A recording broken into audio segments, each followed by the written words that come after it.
دارواخاد مارشال محمد قسیم فهیم جنازه نن سهار د سردار محمد داود خان د روغتون څخه لومړی د ملي دفاع وزارت او بیا ارګ ته ولېږدول شوه او د درناوي له مراسمو وروسته د جنازې لمونځ د پروفیسور عبدالرب رسول سیاح په امامت او د جمهور رئیس حامد کرزي دولتي سلګونو چارواکو د اسلامي هیوادونو د لوړپوړو میلمنو او د ارواخاد د دوستانو په ګډون د ارګ د سلام خانې په ماڼۍ کې ادا شو.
الله أكبر.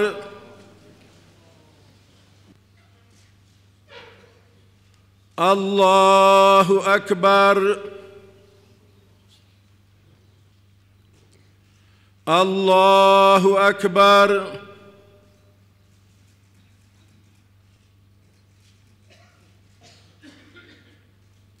الله أكبر. السلام عليكم ورحمة الله. السلام عليكم ورحمة الله. الحمد لله والصلاة والسلام على سيدنا رسول الله وعلى آله وصحبه ومن بهديه اهتدى. اللهم إنه خرج إليك مهاجرا وجاهد في سبيلك وقاوم في إعلاء كلمتك والدفاع عن دينك وعن الوطن واغبرت قدماه في سبيلك.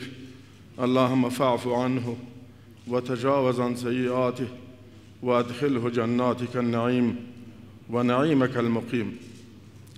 الهی برادر مجاهد ما را در پناه رحمت خود قرار بدی. هم سنگر ما بود، برادر ما بود، گرد و غبار جهاد را تنفس کرده. پروردگارا بروی لطف و کرمت جنت را نصیبش کن. لقا و رضایت شفاعت پیغمبر صلی الله علیه وسلم را نصیبش کن. الهی پروردگارا به خانوادهش، به ما، به رئیس دولت، به تمام ارکان دولت و به تمام ملت مجاهد افغانستان و همسنگرایش صبر جمیل و اجر عظیم را نصیب کن. الهی پروردگارا دیگه از مصیبت ما را نگاه کن. پروردگار او دنیایش خوب بساز، او دنیایش آباد و معمور بساز. در صف نبیین و صدیقین و شهدا و صالحین حشرش کو. و صلی الله تعالی علی خیر خلقه محمد و علی آله و صحبه اجمعین. د افغانستان جمهور رئیس حامد کرزي د جنازې د لمانځه ادا کولو وروسته وویل: برادر عزیز، دوست و رفیق راهم مارشال محمد قسیم فهیم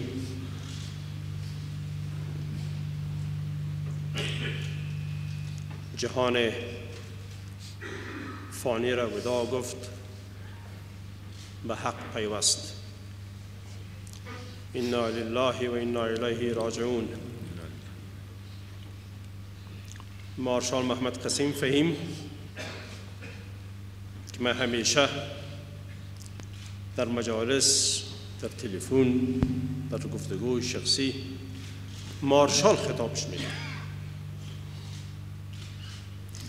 12 سال دوستی و رفاقت داشتیم. روزگارهای مشکل و آسان و خوش و دق با هم سپری کردیم. در تمام موارد نه تنها که دوست ماند و دوستم بود، بلکه راه افغانستان به همراهم پیمود.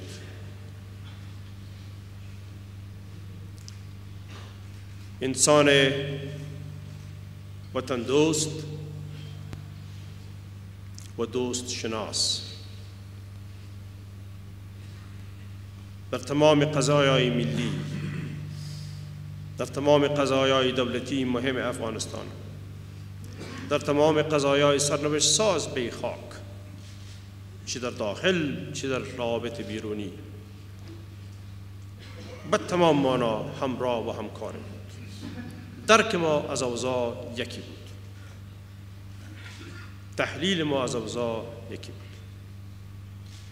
ما دوست عزیز و برادر خود از دست دادیم، مردم افغانستان خدمتگار خود از دست دادند.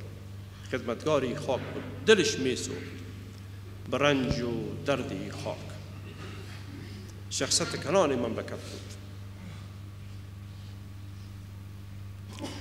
و مردم افغانستان تسلیت عرض میکنم، فامیلش، اولادش که اینجا پیش ما حاضر است، برادرهاش خوش باشند که قبلگاهشان و برادر و فامیلشان به حیث خدمتگار وطن از جهان رفت. رفتنی همه ما هستیم، امروز یا فردا، از این راه گریزی نیست، فراری نیست. همه ما یک روز به این نقطه میرسیم، ولی نام از اوست که به خدمت باقی ماند. من شاهد هستم بزرگای عزیز که جایی که افغانستان ضرورت داشته و فیصله مهم ملی بوده، مارشال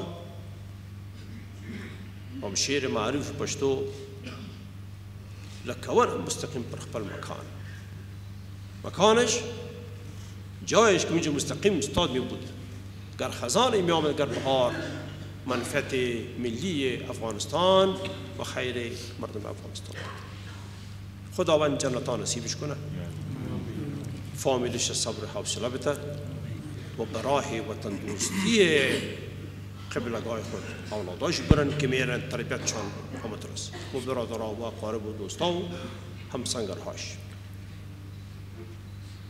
میبریمش به طرف تدفین، به خاک بسپاریمش، ولی خاطرش جاویدان است بشه.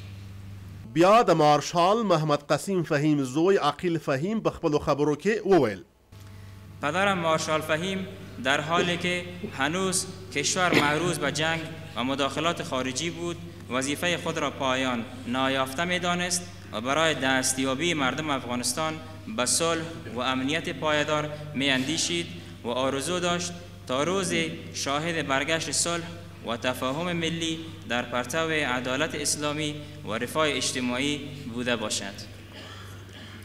برگزاری انتخابات شفاف و سالم را در کشور یگانه راه نجات وطن از بی‌نظمی و بی‌ثباتی می‌دانست.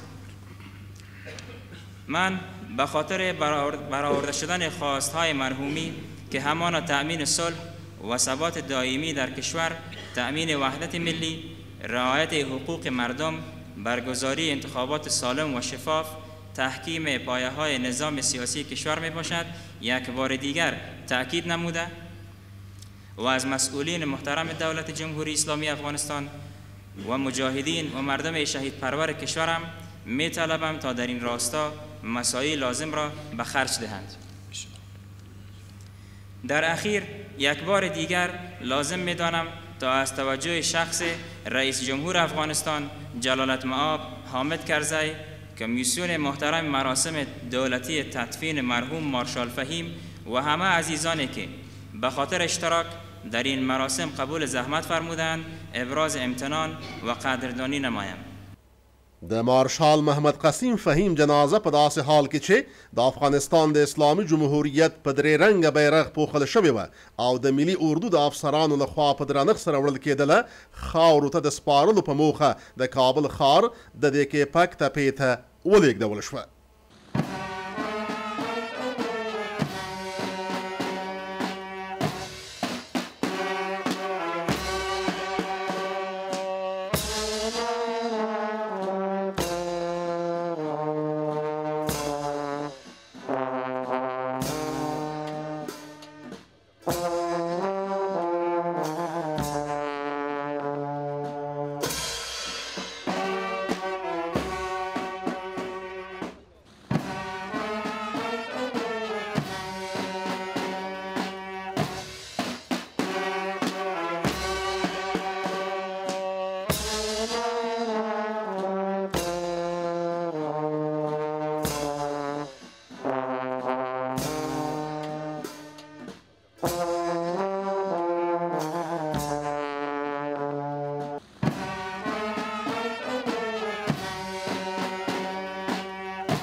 د ارواښاد مارشال محمد قسیم فهیم د جنازې په مراسمو کې چې په ارګ کې پر ځای شول د افغانستان جمهور رئیس حامد کرزي، د جمهوري ریاست دویم مرستیال، د کابینې او د ملي شورا غړو، سیاسي او جهادي شخصیتونو، لوړپوړو دولتي چارواکو، د وسلوال پوځ جنرالانو او لوړ رتبه افسرانو، له بهرنیو هیوادونو څخه راغلو لوړپوړو میلمنو، په کابل کې د بهرنیو هیوادونو سفیرانو او سیاسي استازو، د ارواښاد د کورنۍ غړو، دوستانو او پیروانو حضور درلود.